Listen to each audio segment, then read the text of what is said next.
Hey, this is Jeff again with the All Adventures, reguideservice.com, reiguideservice.com. Want to do a real quick video, and this one's more for the general contractors out there, the people that are out doing the work for investors.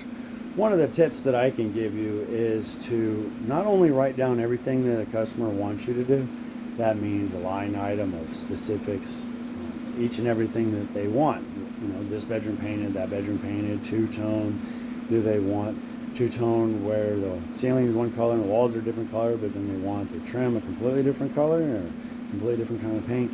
That kind of stuff's important, of course, but also make sure to write down all the things that you suggested that they do and they decided not to do for their own budgetary reasons.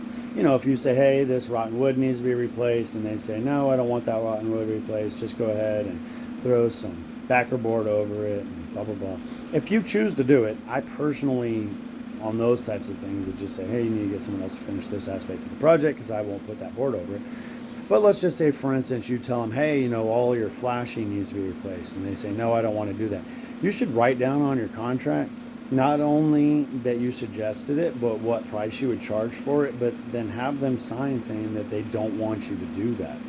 That way, at the end of the job, whenever they can't sell the project or they're having to take a severe discount because of the fact that they need flashing, that they don't come back and try to blame you and say that they didn't know or you should have told them.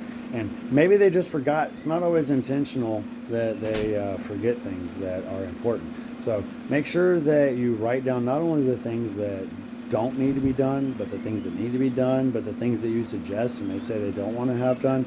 The more information that you can put on there, the better. And for the investor, it's great because then halfway through the job, if they realize, oh crap, I should have put that flashing on, they'll already have a price for it.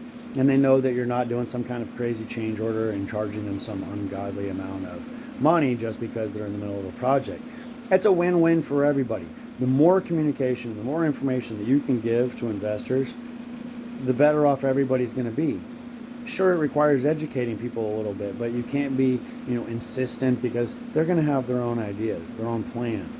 But you give them the information anyway. Even if they say, hey, I don't want that, go ahead and tell them what it would cost. Put it in writing. Make them sign saying that they don't want it. That way there's no confusion down the road that you did in fact suggest that or did tell them that that was a needed thing.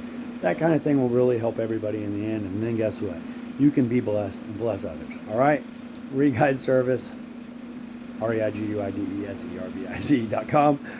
Viva Hall Adventures. Reach out if you need anything. I'm always glad to help on both sides of the coin to avoid conflict.